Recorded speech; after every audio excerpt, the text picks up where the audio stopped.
I'm Emily. And I'm James. Hey James, how are you today? Has it been a busy day? Yeah, pretty busy, Em. I had an online meeting early this morning, spent the afternoon racing deadlines, then rushed to the gym to blow off some stress. But now I'm relaxed. It feels like I've been reset. How about you, Emily? You look a bit tired. I'm okay, but yeah, a little worn out. I planned to go to bed early last night so I'd be fresh today, but I ended up getting totally hooked on a Korean drama that was way too good. I watched 3 episodes in a row and didn't fall asleep until 2 a.m. Sounds like you wasted a bit of time then. But honestly, I do the same thing all the time. A good show is unstoppable. Maybe just a little, but the show really was that good. And today I'm super happy to be sitting here chatting with you and with all our amazing listeners again. James? Same here. Sitting down, turning on the mic, talking with you, and knowing that thousands of people are listening at the same time, it feels really warm, like the whole world is sitting together in one big coffee shop. All right, enough chit-chat. Let's get into the main topic. Yep. Before we waste anyone's time today, we're talking about a super important topic. Don't waste your time. That's right. Time is life itself. If we waste time, we're also unintentionally wasting a precious part of our lives. Whoa, that sounds pretty serious. But don't worry, everyone. We'll keep things fun, light, and practical. This won't be some boring lecture. And before we go any deeper, we'd like to ask you all for a tiny favor. Exactly. If you find this podcast episode helpful or interesting, please like it, subscribe to the channel so you don't miss future episodes, and share it with a friend who's learning English. Especially that friend who says, I don't have time to study English, but then spends the entire evening scrolling TikTok, Instagram, and watching funny videos until 2 or 3 a.m. Everyone has a friend like that, or sometimes that friend is us. Haha, true. Sometimes the biggest enemy is the person staring back at us in the mirror. So true. All right, let's get serious for a moment and talk about what don't waste your time really means. James, let me ask you first in the simplest terms, what does wasting time mean to you? Great question, Emily. Wasting time means spending your time on things that don't really matter and don't bring you any real benefit. Things that in the long run don't help you grow, don't make you happier, and don't even help you truly rest. It's not just about whether something is fun or not, but whether it's worth it. Exactly. Imagine time as water in a small bottle. Water in a bottle. That sounds interesting. Yeah, you only have a limited amount of water. If you pour it all out onto the floor, then later, when you're thirsty, you can't drink it anymore. That's what wasting time is like. Once it's gone, you can never get it back. I really like that comparison. Time is like water. Once you spill it, it's gone. There's no undo button like when editing a TikTok video. Exactly. When you spend your time on things that don't help you learn, don't help you grow, and don't even help you recharge, you're basically pouring your precious time onto the floor. And sometimes we realize it right afterward, don't we? Only when it's over do we sigh and think, oh my God, why did I do that? I wish I'd used that time to learn something better. Exactly. That feeling of regret, the I wish I'd used that time for something more meaningful feeling, is the clearest sign that we've wasted our time. A classic example, I tell myself I'll just watch one short video, just 5 minutes, and then 40 minutes later I'm still sitting there, eyes glued to the screen, and I can't even remember what I watched. Or worse, scrolling through Facebook until I completely forget to eat dinner. Yeah, this happens to way too many people. I'm personally a frequent victim of YouTube Shorts. So now we understand what wasting time really means. Let's talk about how to stop wasting time, especially when you're learning English. Can I share a personal story? Absolutely. Stories always make things easier to remember and easier to relate to. Last month, there was a day when I was working on my computer and my brain was completely exhausted. I thought, Okay, let's take a 10-minute break and watch something fun. Sounds reasonable, right? I sat down on the sofa, opened my phone, and watched a funny video on TikTok. I laughed so hard and felt instantly better. Then the next video started automatically. I thought, all right, just one more. This one's short anyway. The most famous sentence of all time. Just one more. Haha, exactly. Just one more, and then suddenly something felt off. I checked the clock. 1 hour and 15 minutes had passed. One more. Wow, a 10-minute break that magically turned into 75 minutes. Exactly. And the worst part was that afterward I didn't even feel happy. I felt empty, a little guilty toward myself, and even more tired than before. My mind felt completely overwhelmed by useless content. Right, that's the feeling of time slipping through your fingers like sand. You open your hand, and it all falls away, nothing stays. That's such a good image, sand in your hand. From that day on, I decided I had to change. I need to be more conscious of how I use my time. Being conscious, intentional, means doing something with a clear purpose instead of letting habits or emotions drag you along. And today we want to share a few practical tips that have helped us a lot and hopefully will help you too. Simple tips, easy to apply with small stories to make them easier to remember and follow. All right, Emily. What's the first tip? Tip number 1, make a tiny plan. Keep it small, don't make it too big, or you'll lose motivation. Think of a plan like a GPS in a car. A GPS, I already like this metaphor. When you don't enter a destination into the GPS, the car can wander around, go in circles, waste fuel, waste time, and still end up lost. But when you enter a simple, clear address, the GPS guides you step by step. Turn left here. Go straight for 500 meters. You've arrived. A small plan is like entering an address for your day. It helps you avoid getting lost in your own daily life. Exactly. Many English learners say, "Today I'll improve my English." It sounds nice, but it's too big and too vague. Vague means unclear and not specific. As a result, by the end of the day, they don't know where to start, and they procrastinate. James. Instead, make small, specific, easy plans. Today, I'll learn 3 new words and use them in sentences. Today, I'll listen to an English podcast for exactly 10 minutes.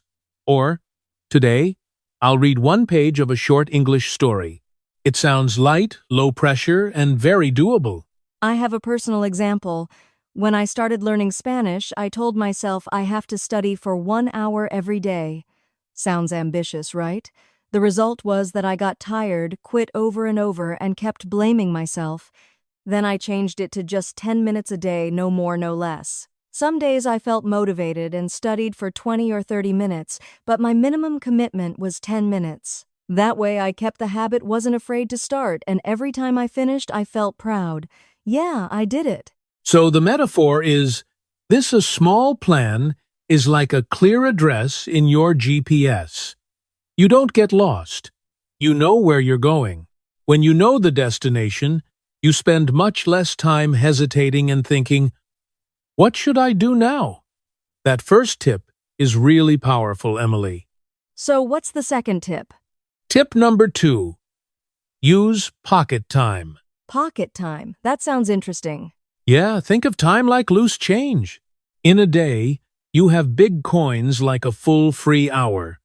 But you also have lots of small coins. 5 minutes waiting for the bus. 7 minutes stuck in traffic in a taxi. 3 minutes standing in line for coffee. 10 minutes during a work break. Like waiting for the elevator, waiting for water to boil for tea, or even when you're in the bathroom.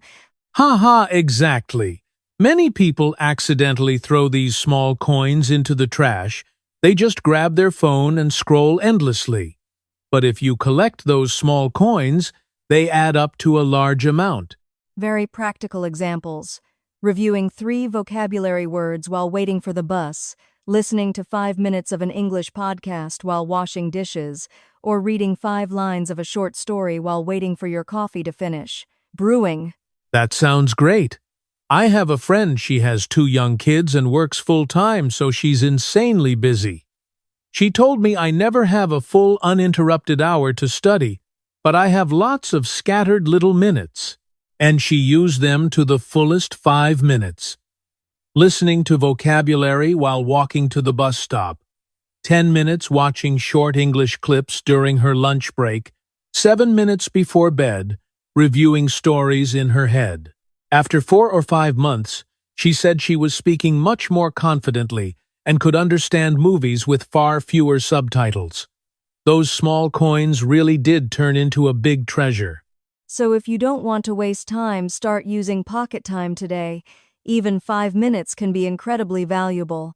Right now, try asking yourself, where is my pocket time during the day and how can I use it for my English? All right. What about tip number 3? Emily? Tip number 3, make English genuinely fun. Because if learning feels like a punishment, you'll run away immediately. Absolutely. Imagine you're a little kid, and every time you play, someone yells, "Do it perfectly. Don't make any mistakes." That child would stop playing right away. Learning works the same way. Our brains hate constant pressure.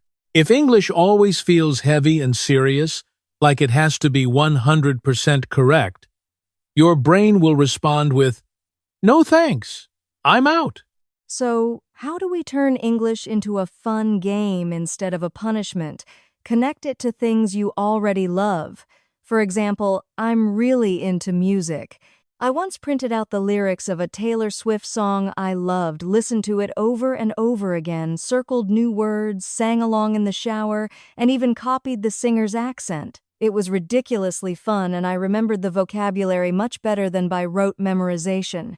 I'm into movies and TV series.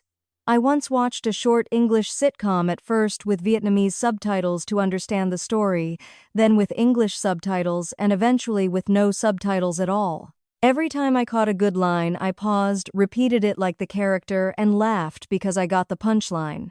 Those were small wins, but they felt amazing.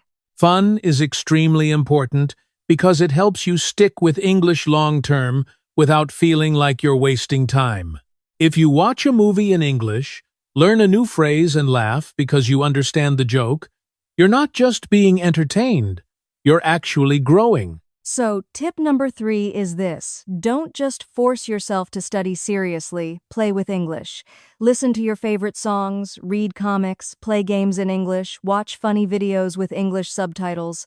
Use them smartly and turn learning into a daily joy. Now it's time to talk about the number one enemy sitting right in our hands, the smartphone. Tip number 4, beware of time thieves. Time thieves? That sounds cool. A time thief is anything that steals your time without giving you much value in return and often leaves you even more exhausted. For most people, that's social media, TikTok, Instagram, Facebook, YouTube. Social media can be fun, but without control, it just keeps taking and taking. I remember once sitting on my bed, planning to check just one message from a friend. Then I saw a funny video, then a short clip, then some drama in the comments, then breaking news. My head was packed with information, but I hadn't learned anything useful. When I put my phone down, I felt drained, and a little sad, like I just wasted another evening. That experience is so common. I personally fall into YouTube rabbit holes all the time, starting with a cooking video, then drifting into tech reviews, then funny cat clips, and boom! 2 hours disappear in a flash. That's why we need to protect ourselves from these thieves. One simple but effective way is to set small rules when studying English or doing important work. Put your phone in another room. I only allow myself to check social media after I finish my small daily plan, and I turn off all notifications for 1 or 2 hours. It's like locking your door when you know there are thieves lurking outside. It's not about hating the thieves, it's about protecting your home, protecting your focus, and your precious time. When you protect your focus, you can do more in less time, save time instead of having it stolen, and feel more in control of your life. Let me ask you an important question now, Emily. When we say don't waste your time, does that mean we have to grind non-stop and study every single minute? No rest at all. Not at all. This is extremely important. Rest is not a waste of time. It's essential if you want to function well. I'm really glad you said that. Think of your body and mind like a phone battery. If you use your phone all day without charging it, the battery drains completely. It freezes, and then it shuts down. We're the same. If we keep working, studying, and rushing around without resting, our battery runs out, our performance drops, and we can even burn out. Do you have a personal example, James? I do. Once I tried to finish a project late at night, even though I was completely exhausted.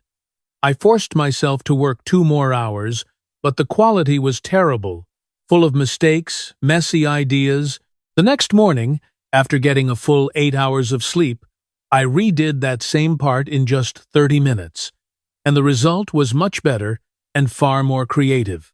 I know that feeling so well. That's why sometimes resting is actually the smarter choice than pushing yourself. Rest is not a waste, it's recharging your battery so you can use your time more effectively later. The key is balance. Some time for studying, some for work, some for fun, and some for real rest. Don't lean too far in any one direction. That idea feels so peaceful and realistic. Emily, today we've used quite a few useful and slightly big words. How about before we wrap up, we do a quick vocabulary recap? Sure, that's a great idea. These are key words if you don't want to waste your time anymore. Intentional. Doing something with a clear purpose, not randomly. Example, I'm intentional with my time. I choose to study English for 10 minutes instead of scrolling on my phone. Vague, unclear, not specific. Example, improve my English is a vague plan, but learn 3 new words and use them in sentences. Today is clear and doable. Pocket time. Small bits of time during the day, 5-10 minutes while waiting. Example, I use my pocket time to listen to English instead of scrolling social media. Distracted. Unable to focus because your attention keeps jumping around. Example, I get distracted when my phone keeps buzzing while I'm studying. Time thief. Something that takes your time without giving real value back. Example, mindless scrolling on social media is my biggest time thief. Invest. Spend time now to gain benefits later. Example, listening to this podcast is me investing time in my future English. Routine. A daily habit. Example, my morning routine is waking up, making coffee, and listening to 10 minutes of English. Balance. A healthy mix where nothing is too much or too little. Example, I want balance between work, learning English, having fun, and resting. If you didn't catch everything, don't worry. You can rewind this part and listen again more slowly. And for a fun little challenge, choose one word and make your own sentence. Say it in your head or be brave and comment below so we can all learn together. If anyone listening is thinking, this sounds great, but where should I start today? Here are a few simple, easy steps you can take right away. Step 1. Choose one tiny English goal for today. Example, learn 3 new words from this podcast episode and use them in sentences. Step 2. Decide when you'll do it. Use pocket time on the bus during lunch break while waiting for coffee or before bed. Step 3. Make it a little fun. Combine it with your favorite song, a funny video with English subtitles, or replay a fun part of the podcast. Step 4. When you're done, reward yourself with a kind sentence. Great job, I used my time well today, or well done, small plan completed perfectly. That small sentence can completely change how learning feels from forced to enjoyable. You're no longer your own enemy. You become your personal coach, encouraging yourself step by step. Let's do a quick summary to make it easy to remember. Tip 1. Make small plans like entering a clear GPS address for your day. Tip 2. Use pocket time. Collect the small coins of time throughout the day. Tip 3. Make English fun. Turn learning into a game, not a punishment. Tip 4. Watch out for time thieves. Protect yourself from mindless scrolling and constant distractions. Tip 5.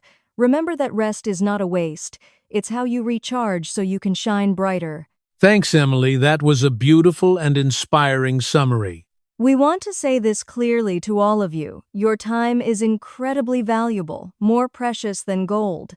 You don't have to be perfect starting today. Just use your time a little better each day. Even 10 minutes of high-quality time is enough to change your English over time. We truly believe you can do this. Now, it's your turn. Our interactive question for you. What is wasting most of your time right now? TikTok, Netflix, overthinking? And what small change will you make? Right after listening to this episode, leave your answer in the comments. Your idea might inspire. If this episode helped you think differently about time, please like it, subscribe to the channel, and share it with a friend who also wants to use their time more wisely. Many other learners, thank you so much for spending this precious time with us. You didn't waste it, you invested in yourself, and we're really proud of you. See you in the next episode. Use your time well and always be kind to yourself. Bye, everyone. Bye-bye, take care and keep shining.